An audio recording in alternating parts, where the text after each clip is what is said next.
Hi friends, how are you all? ஊர்லேருந்து தாத்தா பாட்டிலாம் வந்திருந்தாங்க. அதனால ஒரு லாங் டே ட்ரிப் மாதிரி போயிருந்தோம். இந்த வீடியோ பார்த்திங்கன்னா ஒரே வீடியோவில் எல்லாத்தையும் கவர் பண்ண முடியாது. அதனால் பார்ட் 1 பார்ட் 2 நான் டிவைட் பண்ணி போடுறேன். இப்போ நம்ம பார்ட் 1 வீடியோவுக்கு போகலாம். ஃபஸ்ட்டு நாங்கள் நான்டியான் டெம்பிளுக்கு போயிருந்தோம். டெம்பிள்குள்ளே என்ட்ரானோடனே அப்படி ஒரு ப்ளசண்ட்டாக இருந்தது எங்களுக்கு.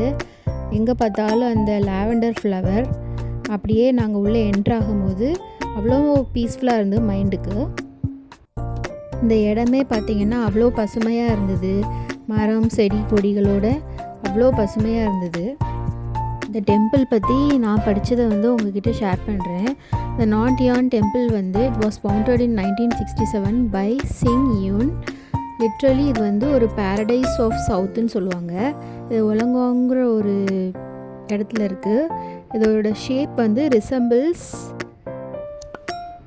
ரெக்குபெண்ட் லயன். அப்புறம் பார்த்திங்கன்னா இதோட லேண்ட் அபவுட் 26 ஏக்கர்ஸ் இருக்குது.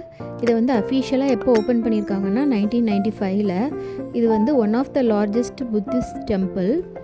இது மே 2024 அஃபீஷியலாக it was added to NSW heritage council. And in 2024 the temple celebrates its 30th anniversary celebration.